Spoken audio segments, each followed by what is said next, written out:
sex, and it's just too many of those. But anyway, that's what I wrote first. And oh, I think we're live now. I don't know. Not sure how this stuff works.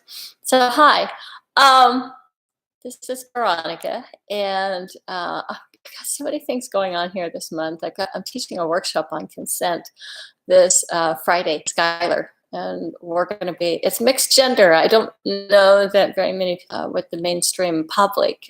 Why did I decide to call this How to Say Your No? And it just seems to me in this Me Too moment that it's really appropriate that we have this conversation. So I'm going to have a chapter that I didn't put in the outline, and it's going to be all about consent. Now, what's really great about this is that what I write in that chapter is largely going to depend upon the workshop that I'm teaching, because I'm going to be really trying to learn from the people who come to the workshop. I don't think that we have very friendly mainstream, I mean, user-friendly is the word I'm looking for, user-friendly consent models. We've got some very rigid consent rules, even call them laws if you want, through academia.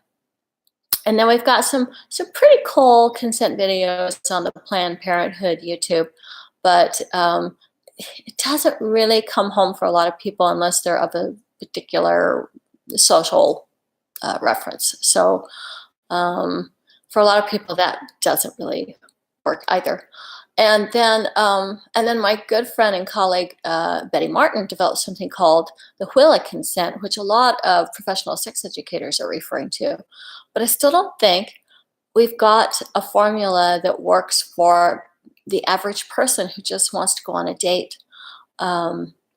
So if you have stories, comments, insights that you want to share with me, I mean, you actually can engage the process of writing this book. So I am asking not just for your Me Too stories, but for your consent stories. And some of that will go into this book. Some of it's going to go into a subsequent book, which is going to be about healing shame in the age of Me Too. Can you tell I'm kind of obsessed with the Me Too moment? I mean, it figures since I'm a rape survivor. But I think it applies to so many of us, and it really points to a cultural shift that we're experiencing in our world of men and women relating to each other.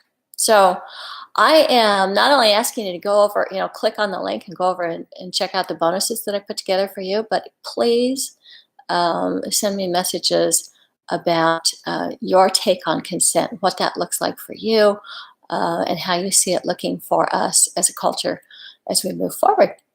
Okay, I think that's all I'm going to say today. I'll be checking in with you again tomorrow.